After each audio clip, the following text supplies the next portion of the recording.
Welcome to the 2024 Global Learning for an Open World, or GLOW conference. We're so excited for you to join us to learn more about our journey in global education. We will be presenting to you today the Global Classroom, Teaching Beyond Borders.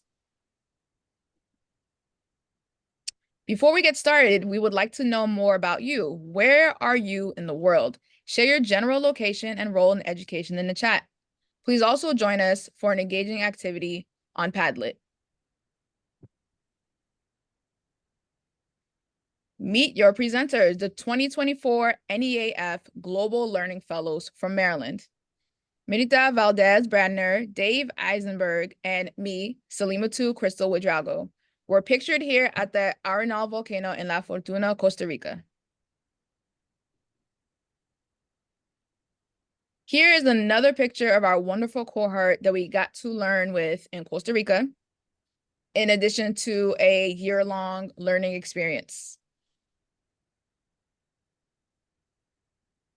Okay, a little bit about myself. I am Salimatu Crystal Widrago. I am a teacher in Montgomery County Public Schools. I teach English Language Development, or ELD, formerly ESOL.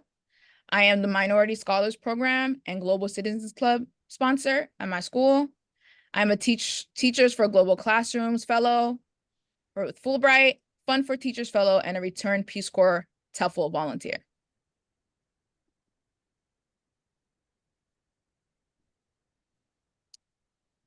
Next, we have Dave Eisenberg from PGCPS, Eleanor Roosevelt High School, and I will let him introduce himself.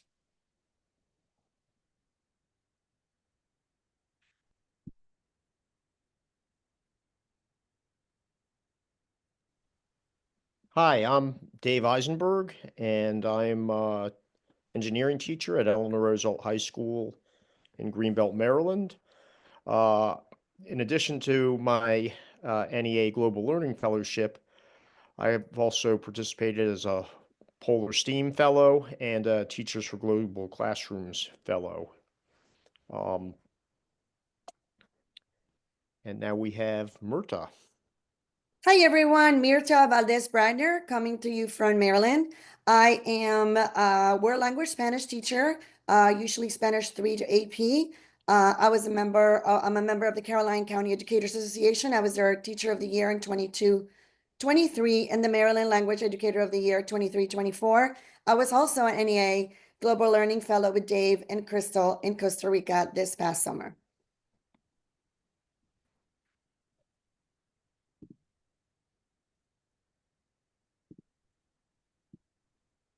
So at this point, we want you to tell us what you think when you hear the word global education. So if you could type your answer in the chat.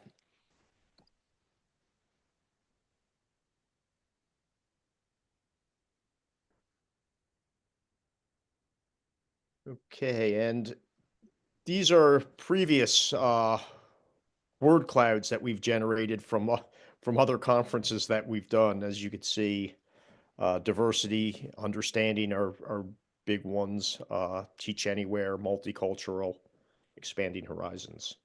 So what we want to know is, what does global education mean to you? And there you have some of the examples, of course, of what global education means. And how can global education really impact your classroom?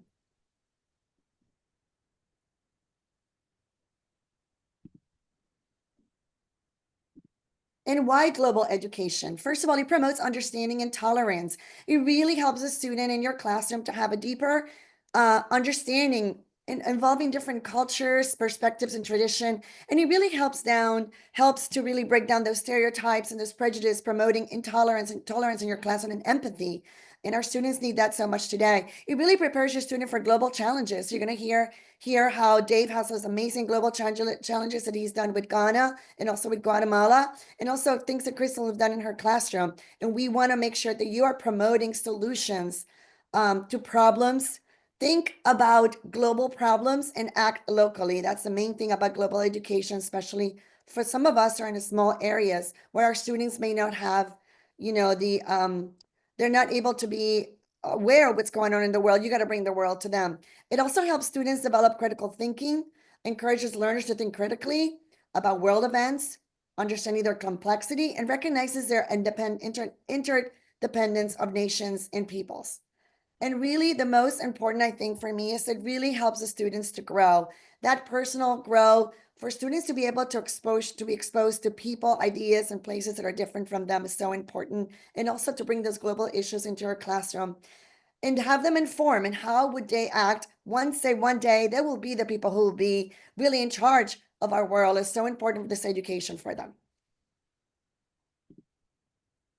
So I'm gonna pass it on now to, I believe, to Dave to talk about our SDGs. And for those of you that haven't heard about the SDGs, they're the United Nations Sustainable Development Goals. And these are goals that were set in place by the United Nations to be achieved hopefully by 2030. And when we did our NEA fellowship, we worked with our content area team on designing a capstone project where we picked a goal to work after. Being a STEM teacher, I worked with a team of two other teachers, and our focus was on Sustainable Development Goal 14, Life Below Water. The particular project that my team worked on, that my classes worked on, were developing solution to plastic waste. And that was my engineering classes designed solutions and pitched them to local experts. So our travel experience, we we went to Costa Rica with 53 teachers total from around the United States. We were the three Maryland teachers. We had teachers from Hawaii, Florida, all over the United States. One of our colleagues from Colorado made this great video which highlights our trip. So I'm going to play that for you.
Okay, so as a STEM teacher, I was able to incorporate a lot from the environmental sciences into my classes. But networking with this great team of teachers was one thing that really stuck out with me about this fellowship. Before we move on, I was just going to let Murta and Crystal say a little bit about what they got out of the experience. Yeah, for sure. Um, Thank you, Dave. Oh, sorry. Crystal, you want to go no, ahead? go ahead. No, you got it. For me, it was incredible to be able to be with all these amazing educators and also to learn so much about Costa Rica as a country that I had not visited before. So we were able to learn about the sustainability, how they're applying the goals in their country. We visited schools, technical schools, which in the state of Maryland, we know the CTE programs are so important right now. So I do believe that it just brought the world into my classroom. I was able to use that in my lessons, also to promote different projects to have, I know when my students are doing projects now, I make sure that we are using our SDG goals as part of it. And even looking for a new textbook, we make sure we went with company called CLET, who had a book named Reporteros, because they actually have the sustainable goals so embedded into their curriculum. Yeah, I definitely agree. I think that this was definitely an awesome opportunity for networking and getting to work with like-minded colleagues. I think that, as educators, we have to do a lot of professional development, but sometimes it isn't always geared towards what we need as educators. So I think a program like this actually brought like-minded educators together who are proponents of global competencies, culturally responsive education, educating the whole child and learning from each other and thinking about how we can further develop these things in our own classrooms. As far as SDG goals, it was nice to choose one. The one that I worked on was Zero Hunger, SDG number 2. It was great to work with students to think about how hunger and food affects them in their daily lives. A lot of time when it comes to thinking about global learning, we talk about how, other countries are impoverished or how other countries need help, but it was nice to take those SDG goals and think about how in our own local communities, we still have issues with properly accessing food for everyone. So I think those were some of the key takeaways for me. And as Crystal said, the working with like-minded teachers is really huge, especially meeting teachers from all around. It really helps with how to move forward with implementing this type of program into the classes that you teach. Um, as far as I've done a number of teacher exchanges. The one on the upper left-hand corner was a picture from when I did Teachers for Global Classrooms, which is now Fulbright.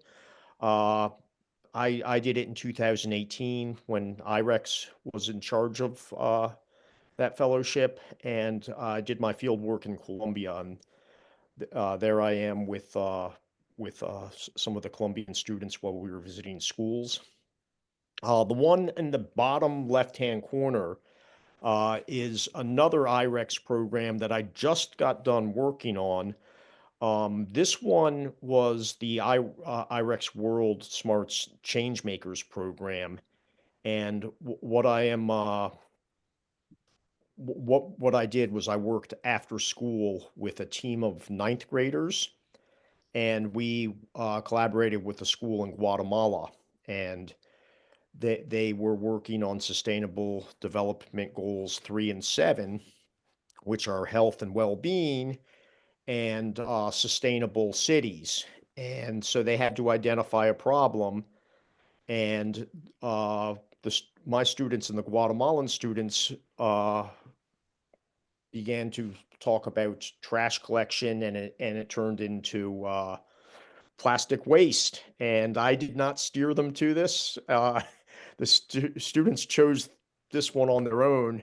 And in particular in Maryland, this is big because we have the Chesapeake Bay, and where we live, all of the plastic waste that gets into the watershed ends up in the Chesapeake Bay.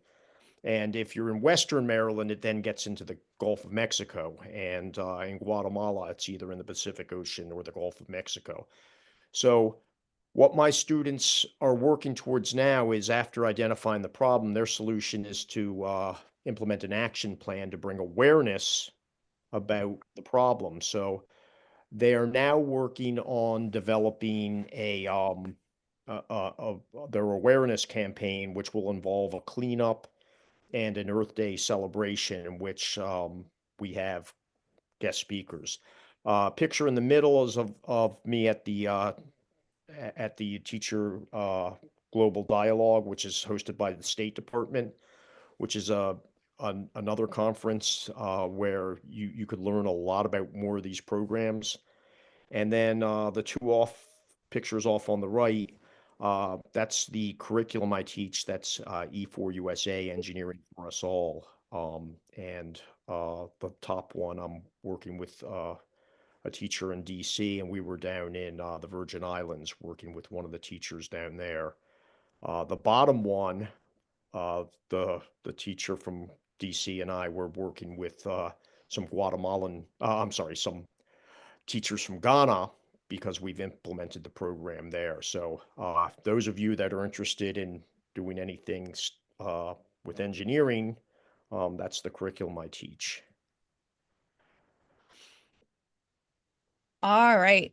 So these are some pictures from my last global teacher exchange, which was a mindfulness and education experience in Bali, Indonesia.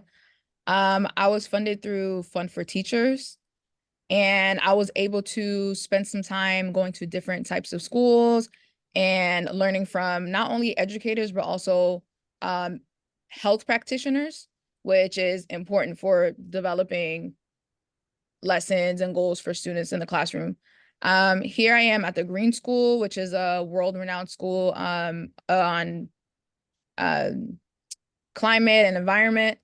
We got to learn about how the whole idea of environmental education is implemented in all aspects of education: math, reading, of course, science, social studies, and everything else. How they've truly rendered the educational environment sustainable. Here I am at a palace. We got to meet some Balinese royalty, and I'm wearing some traditional Indonesian wear, and I'm holding my Fund for Teacher sign.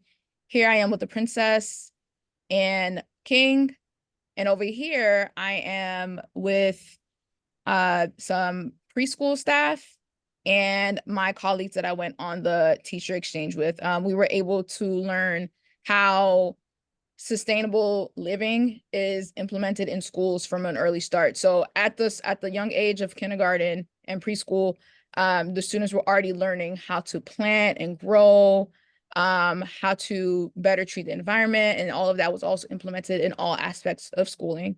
And then we talked about how all of those things are connected to mindfulness. So these are just a few pictures, but there's a lot going on, and it was a great professional development experience to bring back into the classroom. So for me, I was trying to, oh, I'm sorry. Oh, you're fine. You're fine. So these are some other exchanges. As I mentioned before, I was a Peace Corps volunteer in Benin for about 2 years. This is some pictures from a literacy spelling bee camp that we got to do.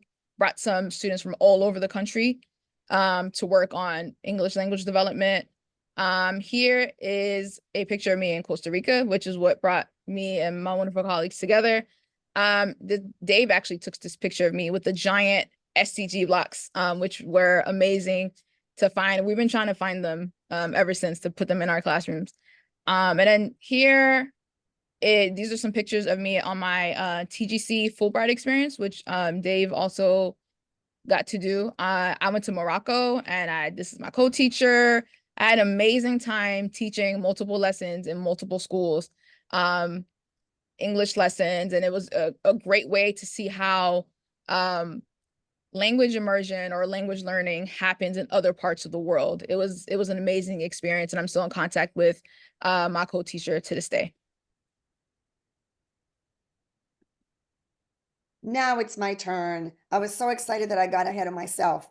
So things that I've done in the work language classroom to bring, I teach in a small district in in Maryland where our students don't have a lot of exposure. So we have done things like we've done a unity fair. We're doing one again this spring where we have STEAM projects and speaking activities to support global education. All the students get super involved in it.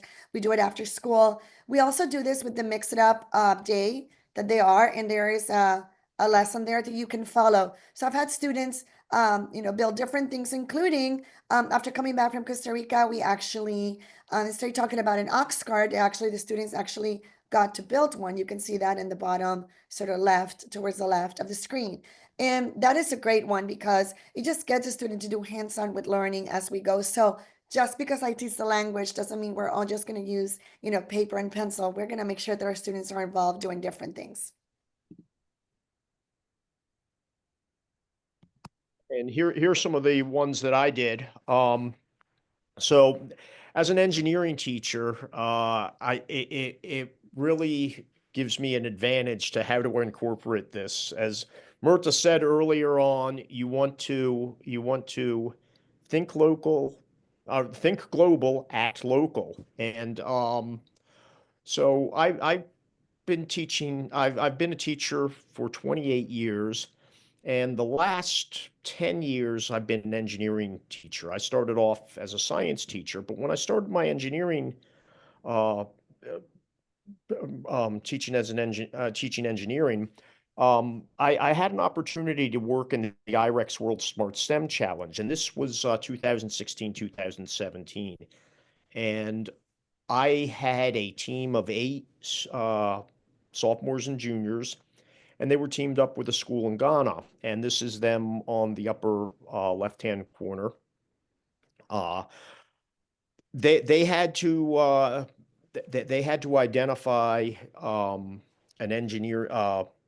The sustainable development goals were either water or energy, and we decided energy.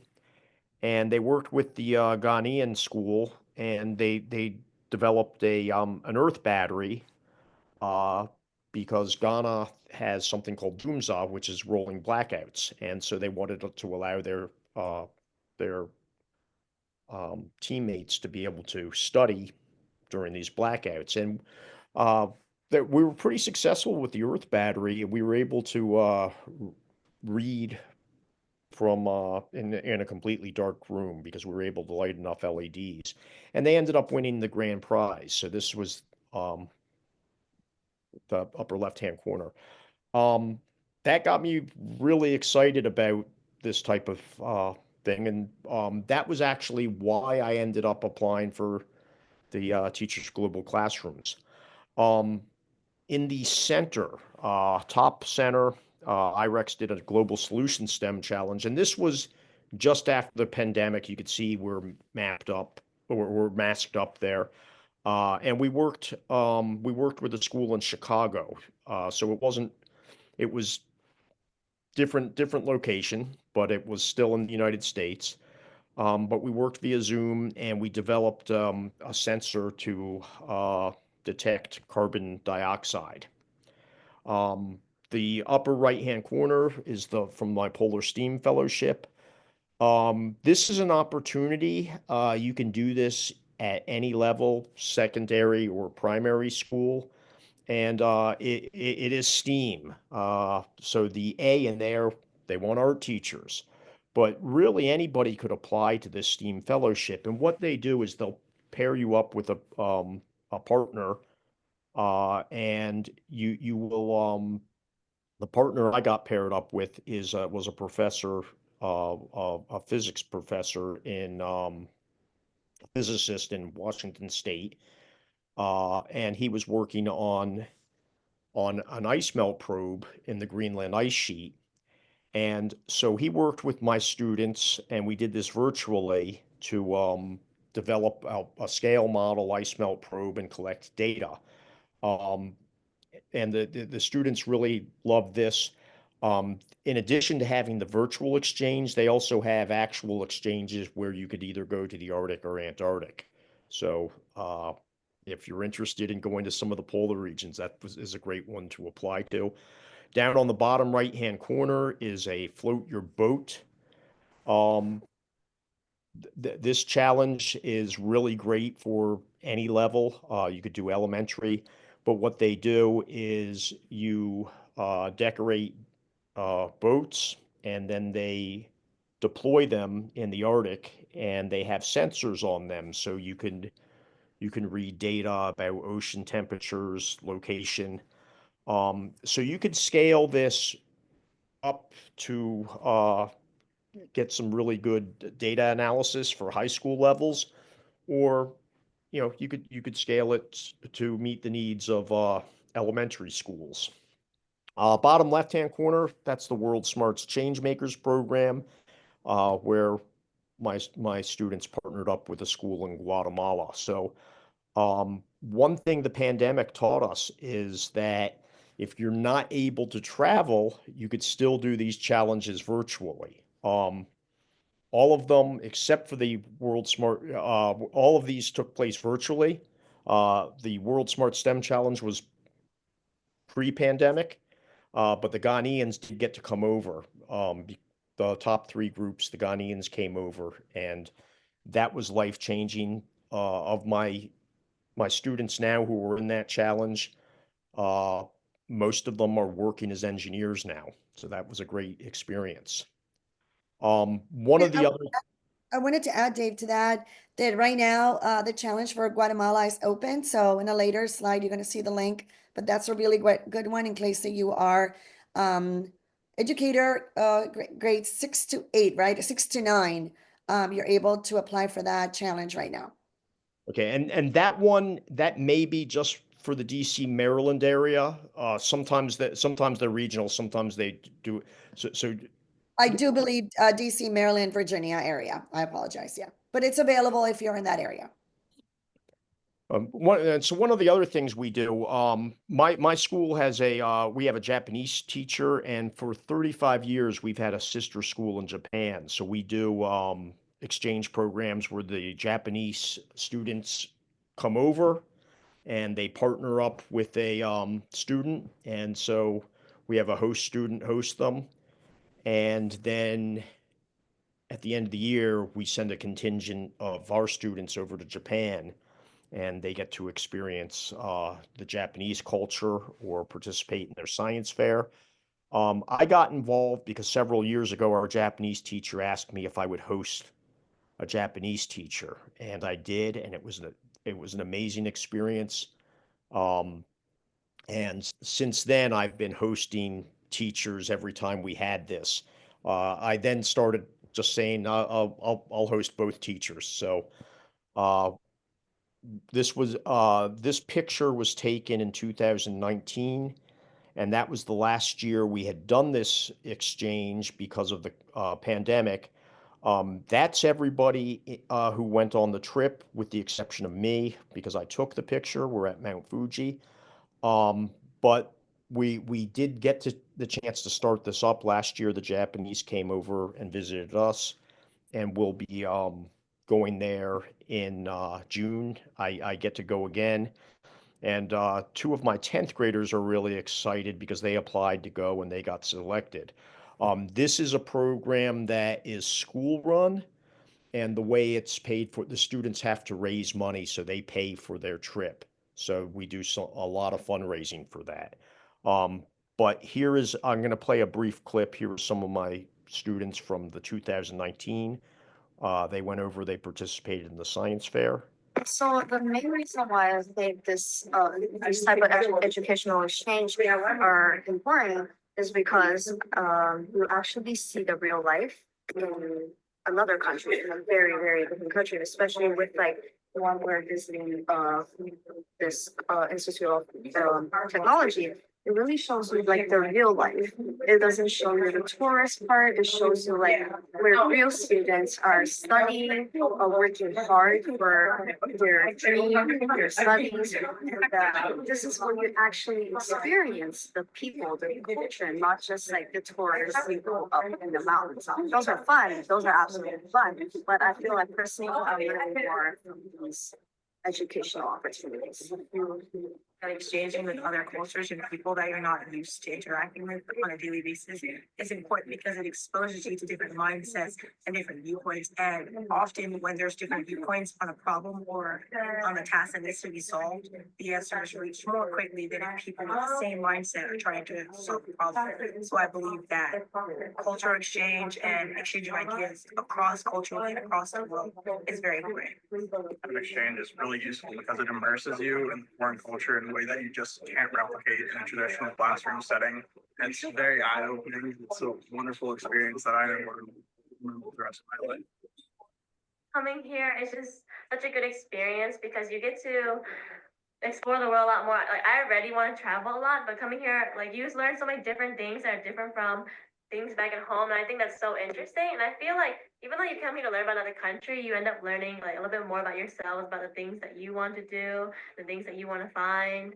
And I feel like you really grow as a person. Like I feel like the person I was before this trip and the person I am now is a little bit different, and in a really good way. I feel like I learned how to interact with people better, and also learned that I really like exploring and learning about other cultures, and it's just a really great experience for me to meet new people. Kind of exchange is a really important thing for people to experience. One, you get to experience a whole different culture.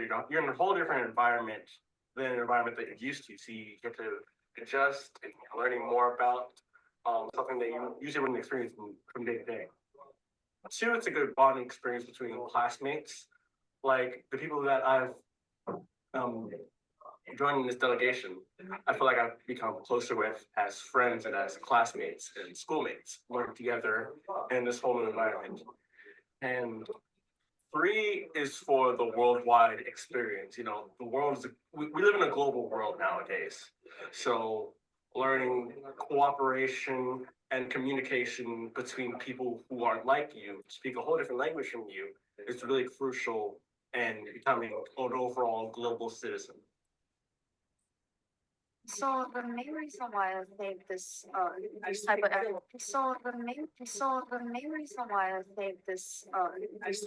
educational exchange are important is because you actually see the real life. Amazing students. I'm sure they're doing great things right now. They are. Sorry. Oh, sorry about that. There we go. All right. Marta, did you want to? I'm going to talk about this. I did apply last year for the World Smart Workshop in Washington. It's in May, and it was for Maryland, Virginia, and District of Columbia teachers, right? And it was amazing. I want to say that if you see any opportunities to IREX, they have plenty of them, that you should really look into them.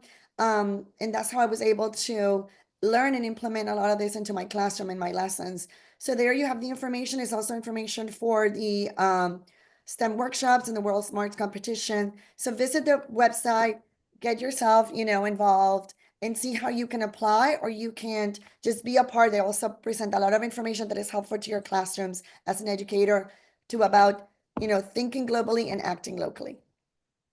And they also do challenges for people outside Maryland, and DC and Virginia. So if you go to their website, you could probably find some other opportunities, including a bunch of teacher exchanges. Yes.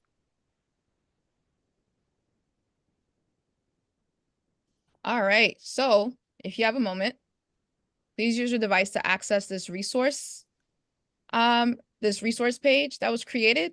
On this website, you can find all three of our educational websites with more information about how we're incorporating global competencies in our classrooms and all of our other adventures and projects. So please check it out. There's also more information to apply to several programs available for educators. Hey, before we go, we would like to thank the sponsors that helped us make this possible. Thank you so much. This would not be possible without you.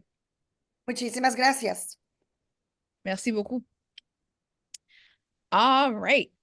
Please connect with us, reach out on the social media, and email. This is all of our information. There is also a QR code that you can access. Feel free to contact us whenever possible so we can connect or to ask any questions about any more global education programs. Thank you for coming. Thank you so much. I wish you luck on your global education journeys, and thank you for being here. Share with us any information that you learn, because we want to learn and grow too, and just connect with us and connect with your students in the world. Take care. Ciao. Hi, thank you.